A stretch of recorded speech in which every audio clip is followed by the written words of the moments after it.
Iran Israel के बीच जारी जंग, जिसका आज छठा दिन है। ये सैन्य संघर्ष खतरनाक दिशा में आगे बढ़ रहा है। इजरायल के फाइटर जेट ने ईरान में भयंकर तबाही मचा रखी है। ईरान की राजधानी तेहरान से तबाही की भयंकर तस्वीरें भी सामने आ रही हैं। इजरायली सेना ने वीडियो जारी कर दुनिया के सामने ईरान में मची तबाही के सबूत दिए हैं। इजरायली सेना ने दावा किया है कि अभी तक उसने ईरान के 70 एयर डिफेंस मिसाइल बैटरी को पूरी तरह तबाह कर दिया। उसके फाइटर जेट ने ईरान के हवाई सेवा सुविधाओं को ध्वस्त कर दिया। साथ ही राजधानी तेहरान समेत अहम शहरों में घुसकर इजरायली बम वर्षक बमबारी कर रहे हैं। इजरायली सेना ने ये भी दावा किया है कि उसके फाइटर जेट ने कई दूर दराज के इलाकों में छिपाकर रखे गए ईरानी लॉन्चर्स और रडार को भी नष्ट कर दिया है। इजरायली एयरफोर्स सबसे ज्यादा टारगेट तेहरान के ठिकानों पर कर रहा है। साथ ही उसके निशाने पर रिफाइनरी भी है। इजरायल के अधिकारी के मुताबिक उनकी सेना ईरान से ज्यादा सटीक हमले कर रही है। इजरायल ने यह भी दावा किया है कि उसके फाइटर जेट ने पश्चिमी ईरान के कई इलाकों पर भयंकर बमबारी और कई दर्जन सतह से सतह पर मार करने वाली मिसाइल और लॉन्चर को नेस्तनाबूद कर दिया है। इससे पहले इजरायली एयरफोर्स ने तेहरान में सटीक लोकेशन का पता लगाकर ईरान के 2 F-14 लड़ाकू विमान को नष्ट करने का भी दावा किया था।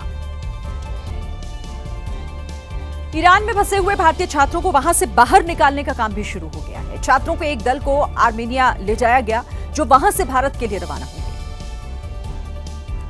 ईरान आर्मेनिया बॉर्डर होते हुए छात्रों का यह दल आर्मेनिया की राजधानी येरेवान पहुंचा।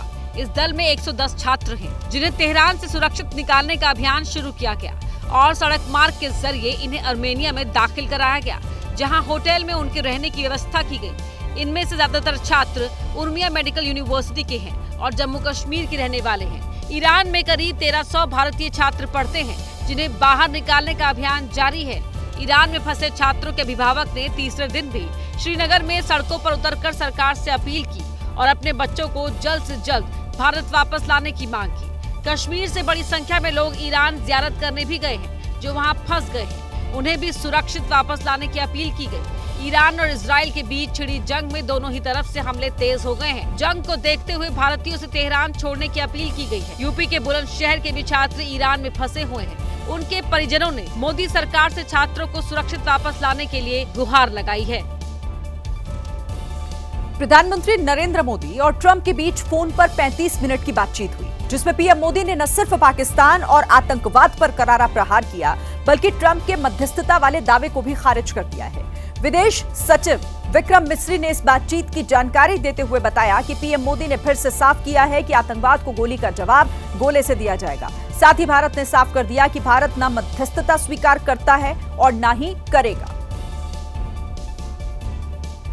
प्रधानमंत्री मोदी ने कहा कि 6-7 मई की रात को भारत ने पाकिस्तान और पाकिस्तान ऑक्यूपाइड कश्मीर में सिर्फ आतंकी ठिकानों को ही निशाना बनाया था। भारत के एक्शन बहुत ही मेजर्ड, प्रिसाइज और नॉन एस्केलेटरी थे। साथ ही भारत ने यह भी स्पष्ट कर दिया था कि पाकिस्तान की गोली का जवाब भारत गोले से देगा। अमेरिकी प्रेसिडेंट ट्रंप से बातचीत के दौरान पीएम मोदी ने यह भी साफ कर दिया कि भारत ने कभी भी मध्यस्थता को स्वीकार नहीं किया था और न ही वो कभी करेगा। प्रधानमंत्री मोदी ने राष्ट्रपति ट्रंप को स्पष्ट रूप से कहा कि इस पूरे घटनाक्रम के दौरान कभी भी किसी भी स्तर पर भारत अमेरिका ट्रेड डील या अमेरिका द्वारा भारत और पाकिस्तान के बीच मध्यस्थता जैसे विषयों पर बात नहीं हुई थी। सैन्य कार्रवाई रोकने की बात सीधे भारत और पाकिस्तान के बीच दोनों सेनाओं की एग्जिस्टिंग चैनल्स के माध्यम से हुई थी और पाकिस्तान के ही आग्रह पर हुई थी। प्रधानमंत्री मोदी ने जोर देकर कहा कि भारत ने न तो कभी मध्यस्थता स्वीकार की थी, न करता है और न ही कभी करेगा। इस विषय पर भारत में पूर्ण रूप से राजनीतिक एकमत है। मध्यस्थता को लेकर विपक्ष लगातार सवाल उठा रहा है। अब पीएम मोदी और ट्रंप के बीच इस बातचीत पर भी कांग्रेस ने सवाल खड़ा किया और पूछा कि आखिर पीएम मोदी सर्वदलीय बैठक क्यों नहीं बुला रहे हैं। शिवसेना उद्धव गुट के सांसद संजय राउत ने भी इस बातचीत पर सवाल उठाए हैं। प्रधानमंत्री ने क्या कहा विदेश सचिव ने हमें कहा है, देश के सामने रखा है। ट्रंप ने भी निकाला, ये प्रेस नोट निकाला है कि मैंने क्या बात की। जो राष्ट्रपति ट्रंप के नोट में है और जो हमारे विदेश सचिव के नोट में है, यानी कि जो राष्ट्रपति ट्रंप कहते हैं कि ये बातचीत हुई और जो प्रधानमंत्री, हमें कहा जाता है कि प्रधानमंत्री ने यह बात की, ये जमीन आसमान का फर्क है। यानी 37 दिन तक हमारे प्रधानमंत्री चुप थे। 37 दिन के बाद अभी हमें कहा जाता है, आप यकीन कीजिए कि प्रधानमंत्री ने ये राष्ट्रपति ट्रंप को फोन पर कहा है। यही बात आप एक सर्वदलीय बैठक में बोलिए ना। विशेष सत्र की बात तो अलग है, आप विशेष सत्र तो नहीं बुलाएंगे पार्लियामेंट का, वो 21 जुलाई को है। अरे आप कल बुलाइए, एक सर्वदलीय बैठक बुलाइए, विपक्ष के नेताओं को बुलाइए और कहिए कि मैंने राष्ट्रपति ट्रंप को कहा है कि आपकी कोई भूमिका नहीं है। ये प्रेसिडेंट ट्रंप जो 17 बार कह चुके हैं कि मैंने मध्यस्थता की है, तो ये ट्रंप ने कहना चाहिए कि मेरी और मोदी जी की बात हुई है और मैं मोदी जी की बात मानता हूँ और सचमुच मैंने भारत पाकिस्तान के युद्ध में मध्यस्थता नहीं की। ये उसने कहना चाहिए। ये जो मोदी जी के भगतगण हैं, उसने नहीं कहना चाहिए। पीएम मोदी और अमेरिकी राष्ट्रपति डोनाल्ड ट्रंप के बीच बातचीत को लेकर विपक्ष सवाल उठा रहा है, तो वहीं बीजेपी ने कांग्रेस पर तीखा हमला बोला है। बीजेपी ने राहुल गांधी और जयराम रमेश पर झूठ बोलने और भ्रम फैलाने का आरोप लगाया।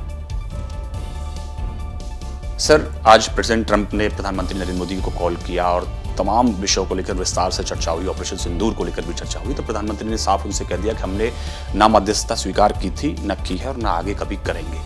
इसके साथ साथ उन्होंने कहा कि पाकिस्तान की तरफ से अगर कुछ भी होगा तो फिर हम फिर से बड़ा जवाब देंगे। देखिए, आज कांग्रेस पार्टी को देश से माफी मांगनी चाहिए, क्योंकि रिपीटेडली प्रधानमंत्री नरेंद्र मोदी जी, सरकार और हमारी सेनाएं ये स्पष्ट कर चुकी हैं कि ऑपरेशन सिंदूर के अंदर भारत ने पाकिस्तान को मुंह तोड़ जवाब दिया और 100 किलोमीटर से अंदर घुस के मुंह तोड़ जवाब दिया।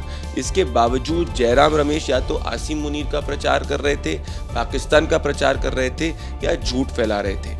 आज जब प्रधानमंत्री मोदी जी ने ये स्पष्ट कर दिया और यूनाइटेड स्टेट्स ऑफ अमेरिका के प्रेसिडेंट डोनाल्ड ट्रंप से बातचीत पे ये स्पष्ट कर दिया, जिसको यूनाइटेड स्टेट्स ऑफ अमेरिका के प्रेसिडेंट ने अग्री तक किया, इस बात से ये स्पष्ट हो जाता है कि पूरी दुनिया ये मानती है कि भारत ने पाकिस्तान को मुंह तोड़ जवाब दिया और कोई थर्ड कंट्री इन्वॉल्व नहीं थी।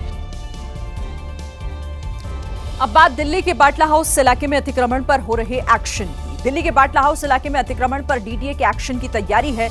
मुरादी रोड पर जामिया नगर थाने की पुलिस मौजूद है। ड्रोन से इस पूरे इलाके की निगरानी की जा रही है। आपको बता दें यहां पर कि 26 मई को इसी इलाके में डीडीए ने अतिक्रमण के खिलाफ कार्रवाई का नोटिस चस्पा किया था, जिसके बाद यहां कभी भी अतिक्रमण पर बुलडोजर एक्शन हो सकता है। दिल्ली के बटला हाउस के मुरादी रोड इलाके में बीते 26 मई को डीडीए ने कई मकानों पर डिमोलिशन नोटिस लगाया था 15 दिन की मोहलत देते हुए।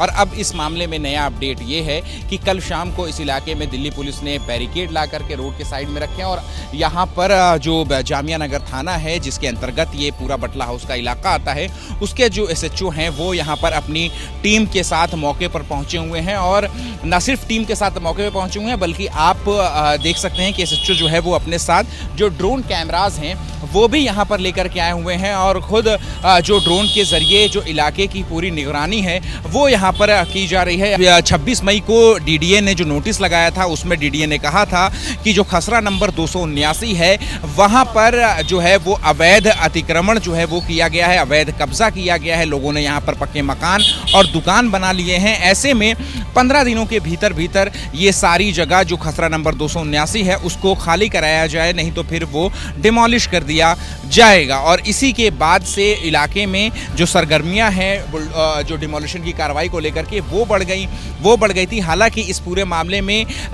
जो मकान मालिक हैं जो वो उन्होंने अदालत का रुख किया था और उन कई लोगों को जो है वो अदालत से राहत भी मिली थी। लेकिन कल रात से जब से यहाँ पर दिल्ली पुलिस की तरफ से जो बैरिकेड है वो यहाँ पर मंगाए गए हैं, उसके बाद से जो डिमोलिशन की तलवार यहाँ पर जिन मकानों पर लटकी हुई थी उसके जो मकान मालिक हैं वो वो यहाँ पर इकट्ठा होने शुरू हो गए और कहीं न इसके अलावा पूरे इलाके में लॉ एंड ऑर्डर की सिचुएशन को देखते हुए, क्योंकि ये सेंसिटिव इलाका जो है वो माना जाता है बटला हाउस का इलाका, और इसीलिए यहाँ पर जो सबसे पहले जो ड्रोन से पूरे इलाके की जो निगरानी है वो यहाँ पर जो है वो की जा रही है। और आप देखें यहाँ पर कि धीरे धीरे जो लोग हैं वो यहाँ पर अपने घरों से बाहर जो है वो निकलना शुरू हो गए हैं। लेकिन एक बार हम आपको फिर से तस्वीरें दिखा दें यहाँ पर कि क्या कुछ यहाँ पर अभी बटला हाउस के यहाँ पर ऑन ग्राउंड पर क्या हो रहा है कि एक तरफ रोड के किनारे जो बैरिकेड हैं जो कि कल शाम यहाँ पर दिल्ली पुलिस की तरफ से जो है वो लाए गए थे, तो वही दूसरी तरफ अब यहाँ पर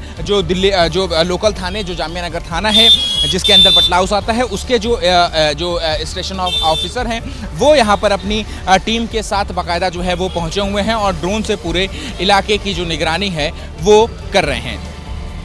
कैमरा पर्सन राजिंदर सिंह के साथ अहमद बिलाल, एबीपी न्यूज़, दिल्ली।